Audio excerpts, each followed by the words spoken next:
1. My name is Gigi, and I was 14 at the time. It happened 4 years ago. That day, my little brother Noah was sick and had already spent 3 days in bed. He had a high fever. No big deal, the only real trouble was that he was 6 at the time and obviously got our entire attention during that week. So yeah, that day my parents went out to buy his medicine and left me alone to take care of him.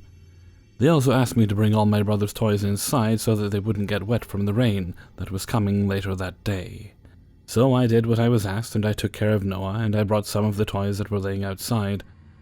I was pretty tired that day, and I thought I could do the rest later.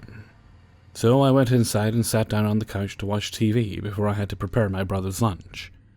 I was zapping through the channels and wasn't really aware of what was going on around me. About 10 minutes later, I heard 3 honking noises coming from the street, and didn't really pay attention to it. It could have been the neighbors or a car passing by. Then I realized how late it was and that I had to go to the kitchen and start making my brother's lunch. Noah was resting upstairs, by the way, so I was in the kitchen cooking his meal. The thing is, my kitchen has a large window offering a view of the street, and I saw my neighbor a bit worried out of his car looking around. Once again, I didn't pay attention to it and was focused on the food. At a moment, I opened the fridge and had a weird feeling like someone was there staring at me. I closed the fridge's door and looked at the window, and yes, there was a person standing outside close to the window staring at me. Now, I don't know why, but I don't remember what the guy looked like. Like, it's really weird anytime I try to figure it out. Like there's something blocking me is crazy. So, anyway. There's a stranger standing outside staring at me. I wanted to scream for help, but it just wouldn't come. I felt like the only good thing was to take my brother and leave the house from the back door. A bit excessive, I know, but I was 14 and I imagined this guy would just break the window at any moment and come in. So on my way to Noah's room, I noticed the guy following me very calmly through the window. Imagine my surprise when I found the front door a bit open. I certainly didn't close it correctly when I brought the toys back in. Because of that, I now have the habit to check at least 3 times if I locked the door for sure. When I saw the door, I knew I should go upstairs instead of closing it, because he was close enough to get in before I reached it, so instead I ran upstairs, rushed into my brother's room and closed his bedroom door. Noah was very weak and kind of upset because of the noise I've made downstairs. It can seem unimportant, but hearing him complain made me realize we couldn't leave anymore, and while I was thinking, I heard someone coming upstairs and almost shit myself. In a desperate move, I opened the window, and fortunately, just beneath it stood Noah's big-ass trampoline, the ones with the nets around it. The only thing reasonable to me was to throw my brother on it, and jump, hoping we wouldn't break our bones. Luckily, the first floor was something like 4 meters high. We landed on the trampoline. I could hear the bedroom door open. Now Noah says while getting off he saw a face, apparently of someone with a beard, white eyebrows, and a hoodie with a great psycho smile. I didn't, but I do believe him. We got off and we started running down the streets. While I was running, I heard a voice behind us screaming, "Gigi!" I turned around and was happy to see it was my neighbor, the one observing the streets previously, that was waving at us to come inside his house. I was very confident at the idea to come inside his house. We used to come over and play in there with their kids, so we came in. He closed the door and we waited in there for our parents to come back. We were there with his wife and kids while he was waiting out there. Funny thing, he explained later he saw everything. He honked at the stalker because he was standing in the middle of the street, looking at the house. He also saw the guy walking into the house and a girl throwing her brother through the window. It was funny when he told it. So my parents came back and were ironically planning a good little evening. They even brought pizzas and a movie along with the medicine. So imagine how stupid they looked with all of that when they saw a police car and us waiting with them. So we explained everything, and we later moved into another house. We were already looking for a new place to go way before, but that's what really gave us the motivation to search for real. We don't know what happened, but when the cops came in, the back door was open and there was no one in, which means he ran away. As I said, I think about it still sometimes, and there is no way I will ever know who that guy was. I also realized if I had done what I was asked and brought the trampoline back in the garage when I was supposed to, well, I probably wouldn't be here to tell that story. The only thing I regret is that now that Noah is 10, we got rid of his old toys, and that trampoline, which means we can't make that jumping thing if it happens again. So anyway, creepy stalker guy. Let's not meet. 2. I got my first job at 15, working in the local convenience store for under-the-table paychecks until I turned 16, and then they could legally hire me. They needed staff and could underpay, and I needed money to support my family. Plus, the store was literally 10 minutes from my house, so I could go home for lunch or go jogging in the field next to the store. I'm a very friendly person and love to make conversation because it helped the day go by faster. One morning, a guy, maybe like 20 or early 30s, came into the store to receive a click-and-collect package, and the system was being really slow, so I asked him about his previous evening. It had been Guy Fawkes night, so it was my topic of conversation with everyone that day. He didn't appear to want to talk much, so I overcompensated with my own talking, so there wasn't any awkward silence while the parcels were scanning, and told him about how my dog hates fireworks, so I stay inside with him. He asked me when the store closes, which so many people at my store do. I didn't find this information weird. I told him the store closes at 3 p.m. because it's a Sunday. He left with his parcels, and I literally didn't think of him at all. I took my break at 12 p.m. and went on my usual laps around the field after getting rid of my work uniform, and it was fairly cold, so nobody else was on the field. I'm on the opposite side, and I look to my left because I'm dramatically singing along to Hamilton in my headphones. And there's some guy sitting alone on the children's swing set in the park, so because it's pretty cold and I'm embarrassed by feeling watched, I finish my jog there and finish my break inside the stockroom drinking tea. Again, this didn't really faze me because there are always weirdos hanging around my area, and many of them I knew because of how close the community is. I finished my shift at 4 p.m. after cleaning and restocking for the next day, and was let out through the back exit car park that was shared with a dilapidated pub, funnily enough, one that I have many childhood memories in before it closed down due to my parents and I living on this council estate my whole life. Some guy was sitting on the wall there with his coat hood pulled up. This was slightly strange because nothing around the area was open, and hadn't been for at least an hour, especially not the pub, but I was 15, and I'd taken the same walk down to the main road every single shift without issue.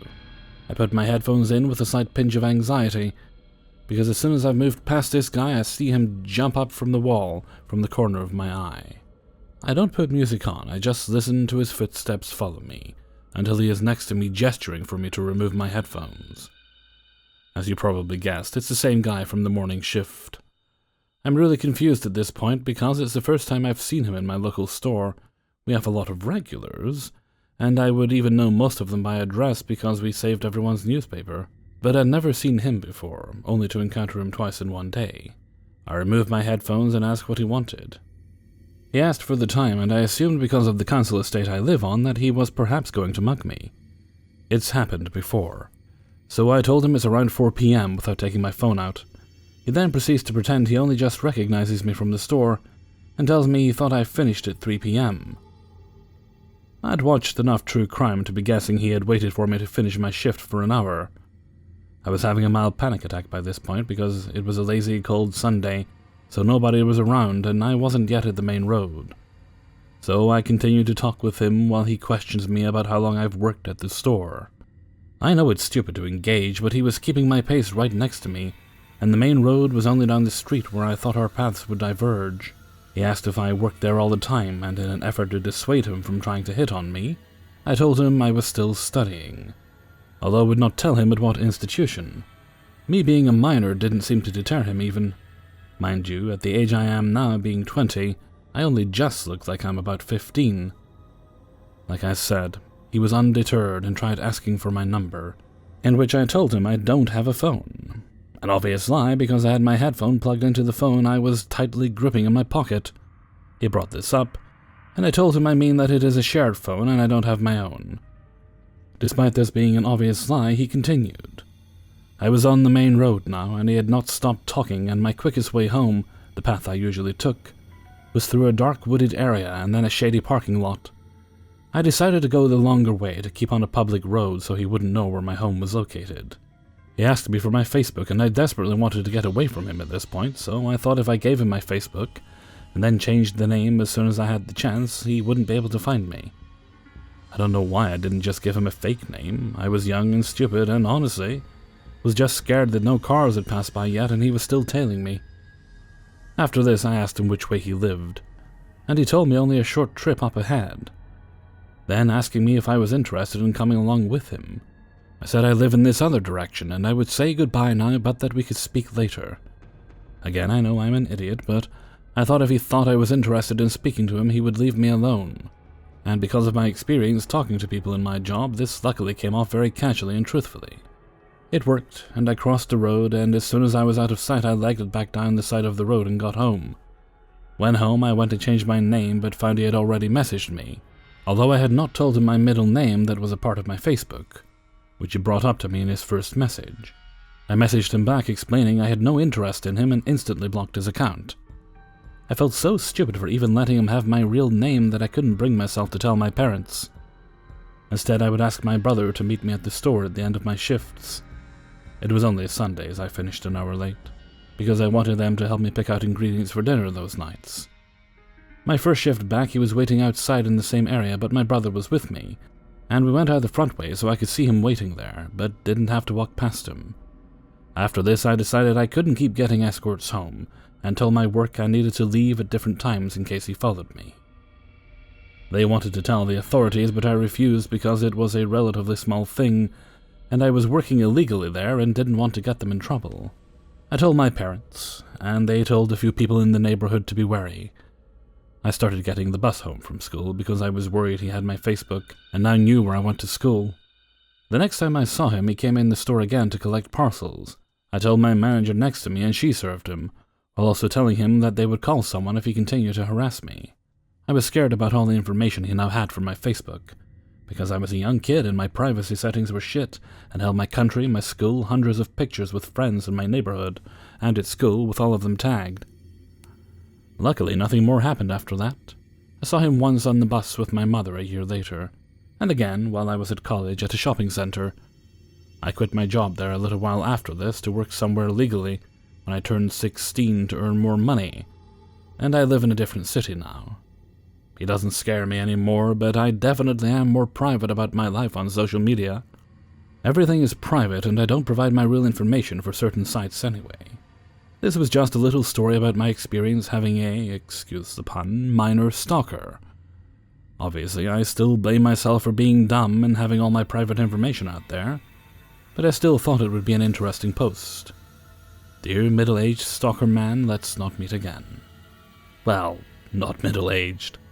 He was still in his late 20s, 30s, but either way, far too old for my 15-year-old self. 3. Back in 2015, I was working as a live-in home health aide for a wealthy family. It was just me and my patient living in a very nice condo in a quiet neighborhood on a golf course. We were the youngest people who lived there. I was 27 at the time. My patient was a 21-year-old male with Asperger's, SPD, and BPD, and some substance abuse problems. He had recently gotten into some trouble and had been legally declared incompetent. We'll call him Jake. Jake was a nice kid, but he had severe emotional issues and also no social awareness, compounded by the refusal to take prescribed medication, which worked incredibly well when he took it, and drug abuse. He was taken advantage of a lot because of the crowd that he hung around with. Right before I moved in, 6 friends came to hang out with Jake one day and ended up staying for 2 weeks, draining Jake's bank account on various drugs and absolutely trashing the condo. Jake was lonely and he never said no to people. He wanted them to like him. Honestly, I think Jake was 14, 15 years old mentally. I think he turned to drugs to deal with depression and anxiety and also to fit in with the people around him. He's much better now. It was a sweet gig. I was paid very well, lived in a nice condo rent-free, and basically just had to keep our house clean, keep food in the fridge, and make sure he took his medication. When I moved in, my boss, Jake's mother, warned me about a girl who occasionally stayed with her father, who was our downstairs neighbor. She told me that the girl was named Amber, and that she looked younger but was 37 years old, tall, blonde, and very thin. She was right, she looked much younger, like 25-ish. She said Amber didn't have a car or a job, and she was an addict who liked to use Jake. Amber's father had custody of her 2 children, and she would come to visit the kids and stay for a few days a week. She said one day Amber asked to borrow Jake's car for an hour and ended up running off with it for 2 weeks. Amber was also the one who introduced Jake to the 6 friends who trashed the condo. She was bad news and was never to be allowed in the condo. She wanted me to call her immediately if Amber stopped by or Jake went anywhere with her. After the theft, she put a GPS on Jake's car, and allegedly she could stop the engine. My boss made it clear that she didn't expect me to be a security guard, just notify her of things that were going on. Leading up to this event, I had a few run-ins with Amber, where I had to politely tell her things like she was not allowed to come into the apartment, Jake could not take her to the store or anywhere, no, Jake couldn't go to a party at her boyfriend's house, etc. Amber was always spaced out, like she talked slow and seemed, wide-eyed and off. She explained to me that she had been hit by a car while riding a bike recently, and complained that she was the one who ended up going to jail. I was like, how?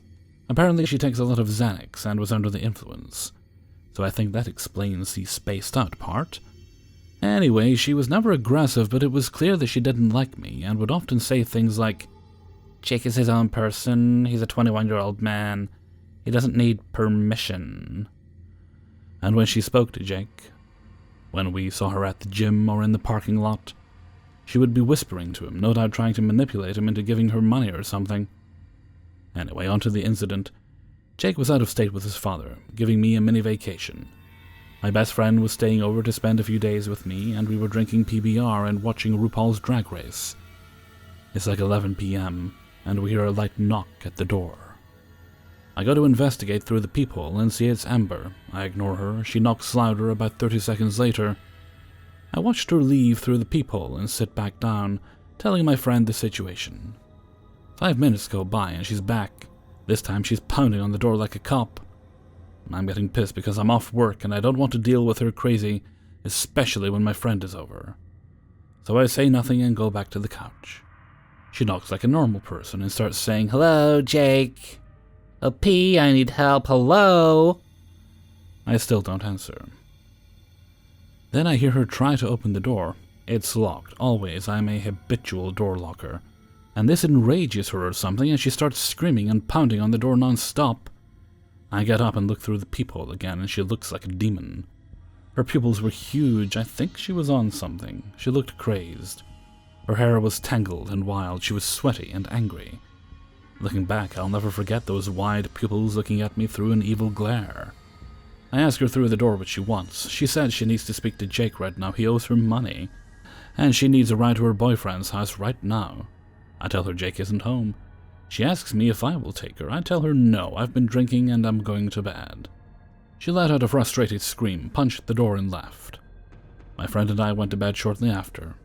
Didn't hear from her again after that. The next morning we were getting ready to leave to go to breakfast. I hear a knock like a policeman's knock at the door. You know the sound. I look through the peephole expecting to see Amber, but this time it's an actual cop. I open my door and can see my parking lot is full of police. There is a van marked crime scene unit and an ambulance. I honestly assumed Amber overdosed or something. The cop wants to ask me if I heard anything strange last night. I tell him about my encounter with Amber and ask if she is okay. He tells me she is in custody for the murder of her father. Does Jake own a crossbow and is it missing? Yes and yes. It's been missing for 2 weeks. He says I need to speak to some detectives at the station. So I don't know if she came to my door before or after she murdered her father with a fucking crossbow like she's Tyrion Lannister or something. But the detective told me that his theory was that she was a heroin addict and she was withdrawing, and she needed to get to her boyfriend's for more dope. She tried to get Jake to drive her, and when that didn't work, she asked her father, who refused. This is what went down. They argued, other neighbors heard that, she killed him with the stolen crossbow and stole his truck. She only got a mile away before she was signaled to pull over. She led the cops on a high-speed chase over the span of 2 counties before she finally lost control and crashed. The cops were only pulling her over on suspicion of drink driving. But when they went to speak to her, she told them that she was speeding because she needed to check on her dad. She thinks someone stabbed him. They asked her why she thought that, and she wouldn't answer.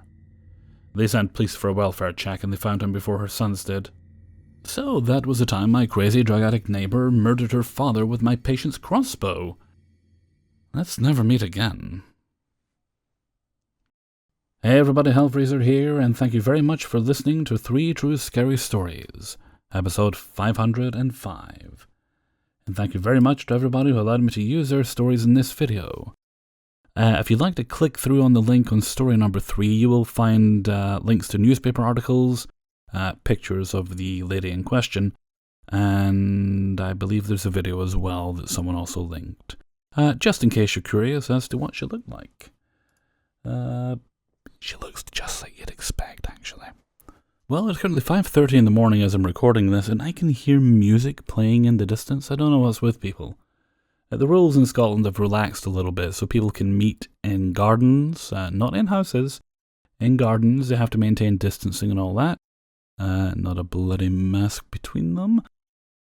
I mean, hell, I get self-conscious out in public putting a mask on as well, but, you know, I get over it. I put the mask on. But yeah, we had a bit of sun on Saturday, and so people were out enjoying that, fair enough. There's things I could be doing outside as well, but I'll have to get work done first, and when that's done, then I can go out and I can cut grass and stuff. So people are enjoying that, fair enough, but, this has been going on all night, whatever it was. Well, I will not grumble. No. I will save the grumbles for later because I've got a lot of recording to get through. I'm just beginning now, a bit later than I meant to, but I'm fairly sure I'll get it done on the following week's videos, so I can then do some important toe wiggling. Okay, and with that, I'm going to head off for now. So until next time, thank you very much for listening, and take very good care of yourself.